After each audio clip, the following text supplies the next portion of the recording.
Welcome to Golperash with Mudhubanti. Hope all of you are doing well and have spent a wonderful Durga Puja. I have too. My heartiest greetings of Shubho Vijaya to all of you. Today I have decided to recite one of the greatest short stories written by Satyajit Ray. Today I will recite Anath Babu's Terror. As we know, Satyajit Ray weaved magic both on the screen and in his writings too.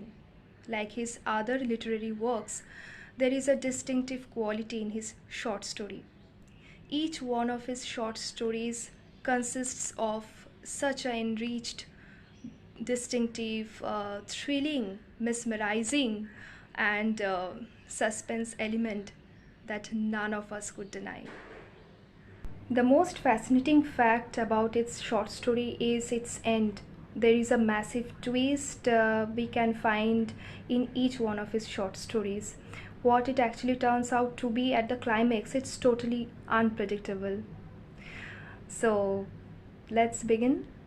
Today I will recite some certain portion of Anath Babu's Terror because it's a long story. So I have decided to recite it in two parts. Okay, let's start. Where I was going on a holiday. I worked for one of the dailies in Calcutta. The pressure of work over the last few months had been killing. I definitely needed a break. Besides, writing being my hobby, I had ideas for a couple of short stories that needed further thought.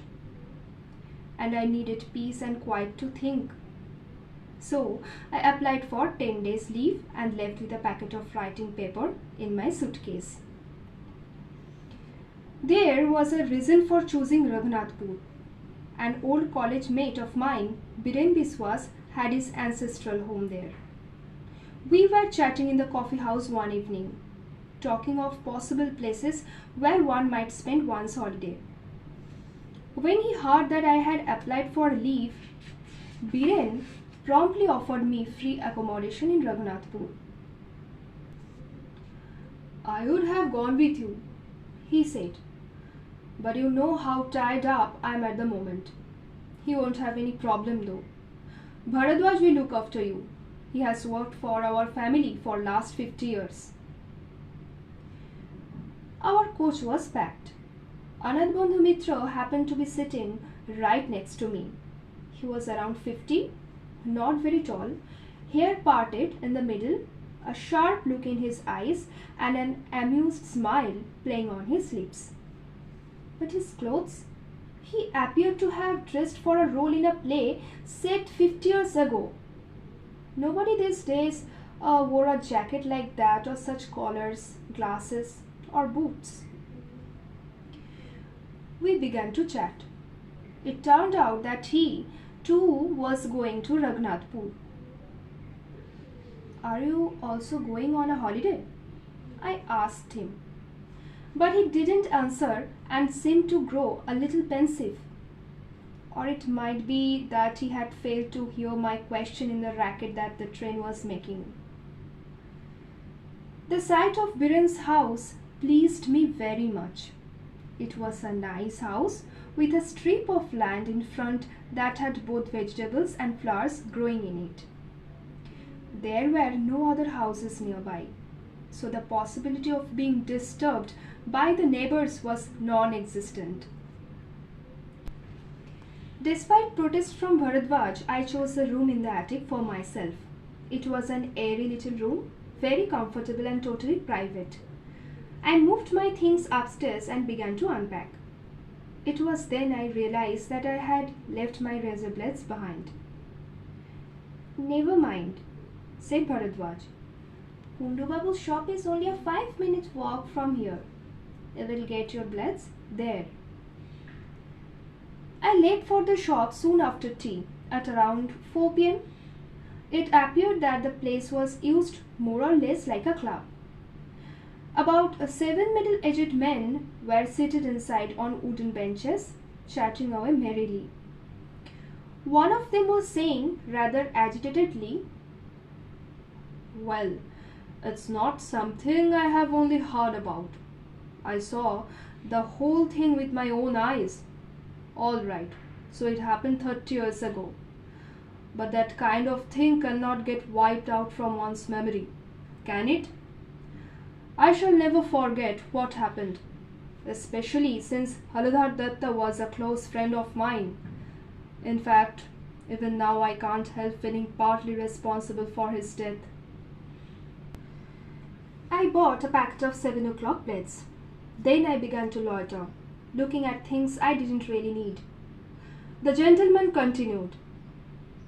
Just imagine, my own friend laid a bet with me for just 10 rupees and went to spend a night in the West Room. I waited for a long time the next morning for him to turn up. But when he didn't, I went with Jiten Bakshi, Haricharan Shaha and a few others to look for him in the Haldar mansion. And we found him in the same room, lying dead on the floor, stone cold, eyes open and staring at the ceiling. The naked fear I saw in those eyes could only mean one thing. I tell you, ghosts. There was no injury on his person, no sign of snake bite or anything like that. So, what else could have killed him but a ghost? You tell me. Another 5 minutes in the shop gave me a rough idea of what they were talking about. There was apparently a 200-year-old mansion in the southern corner of Raghunathpur, which had once been owned by the Haldars, the local zamindars. It had lain abandoned for years. A particular room in the mansion that faced the west was supposed to be haunted, although in the last 30 years no one had dared to spend a single night in it after the death of Haldar Datta. The residents of Raghunathpur still felt a certain thrill thinking of the unhappy spirit that haunted the room. The reason behind this belief was both the mysterious death of Haldar Datta and the many instances of murders and suicides in the history of the Haldar family. Intrigued by this conversation, I came out of the shop to find Anath Bandhu Mitra, the gentleman I had met on the train, standing outside, a smile on his lips. "Did you hear what they were saying?" he asked. "Yes, I couldn't help it." "Do you believe in it?" "In what, ghosts?" "Yes." "Well, you see, I have heard of haunted houses often enough, but never have I met anyone who has actually stayed in one and seen anything. So I don't quite..." Anath Babu smiled deepened. "Would you like to see it?" he said. "What?" "That house." "See? What do you mean?" "Only from the outside. It's not very far from here, 1 mile at the most. If you go straight down this road, past the twin temples and then turn right, it's only a quarter of a mile from there." The man seemed quite interesting. Besides, there was no need to return home quite so soon. So I went with him. The Haldar mansion was not easily visible. Most of it was covered by a thick growth of wild plants and creepers. Only the top of the gate that towered above everything else was visible a good 10 minutes before one reached the house. The gate was really huge. The Nahabat Khana over it was a shambles. A long drive led to the front veranda. A couple of statues and the remains of a fountain told us that there used to be a garden in the space between the house and the gate. The house was strangely structured. There was absolutely nothing in it that could have met even the lowest of atheistic standards. The whole thing seemed only a shapeless heap. The last rays of the setting sun fell across the mossy walls. Anath Babu stared at it for a minute. Then he said, "As far as I know, ghosts and spirits don't come out in daylight. Why don't we?" he added, winking. "Why don't we go and take a look at that room?" "That west room? The one?" "Yes, the one in which Haldar Datta died." The man's interest in the matter seemed a bit exaggerated. Anath Babu read my mind. I can see you are surprised. Well, I don't mind telling you the truth.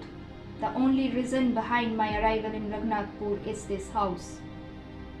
Really? Yes. In Calcutta, I had heard that the house was haunted. I came all the way to see if I could catch a glimpse of the ghost. You asked me on the train why I was coming here.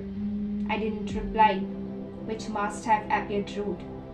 But I had decided to wait until I got to know you a little better before telling you. Why did you have to come all the way from Calcutta to chase a ghost only? I will explain that a minute. I haven't yet told you about my profession, have I? The fact is that I am an authority on ghosts and all things supernatural. I have spent the last 25 years doing research in this area. I have read everything that's ever been published on life after death, spirits that haunt the earth, vampires, werewolves, black magic, voodoo, the lot. I had to learn 7 different languages to do this. There is a Professor Norton in London who has a similar interest. I have been in correspondence with him over the last 3 years. My articles have been published in well-known magazines in Britain. I don't wish to sound boastful, but I think it would be fair to say that no one in this country has as much knowledge about these things as I do. He spoke very sincerely.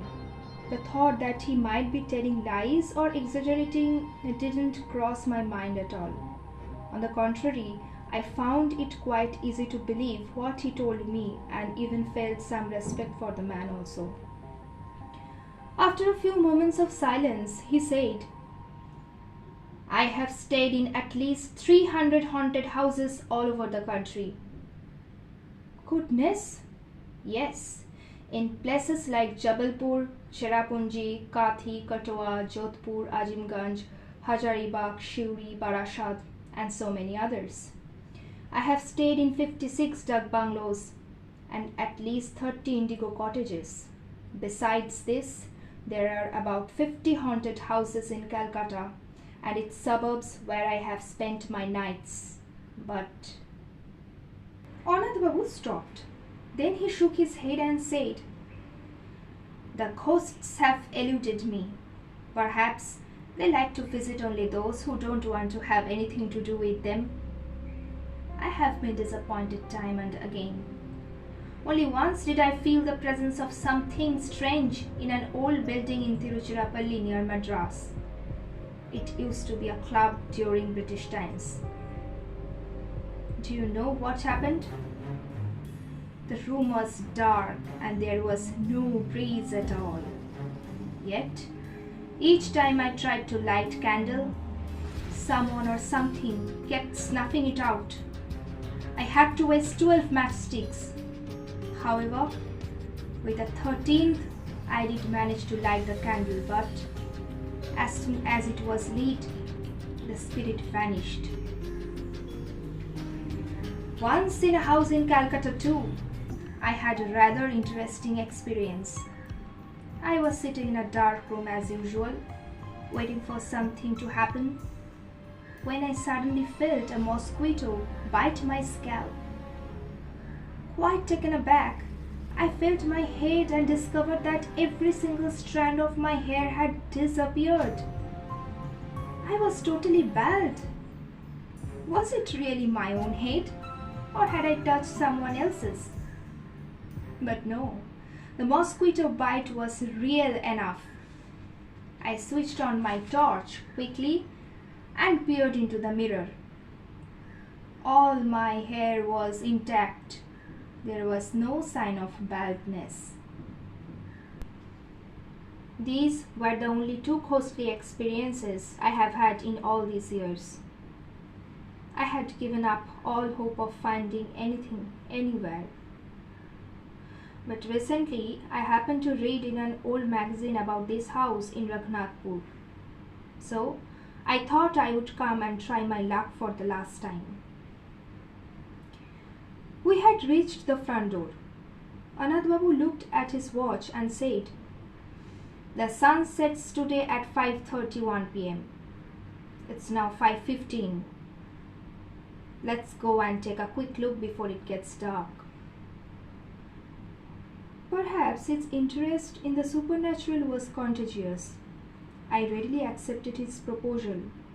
Like him, I felt eager to see the inside of the house and that room in particular. We walked in through the front door. There was a huge courtyard and something that looked like a stage. It must have been used for pujas and other festivals. There was no sign now of the joy and laughter it must once have witnessed. There were verandas around the courtyard. To our right lay a broken palanquin, and beyond it was a staircase going up.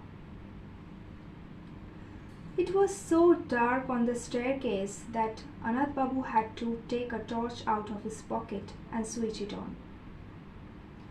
We had to demolish an invisible wall of cobwebs to make our way. When we finally reached the first floor, I thought to myself, it wouldn't be surprising at all if this house did turn out to be haunted.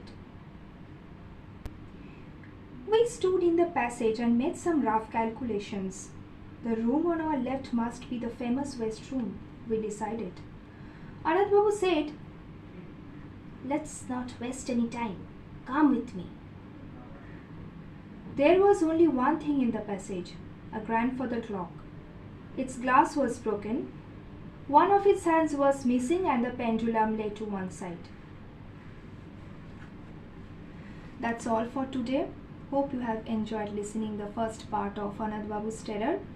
And like me, I think all of you are completely lost in the adventurous and thrilling journey about unraveling the actual mystery behind the room and death of Halada Datta. The second part will be coming very soon. Till then, have nice days ahead. Thank you.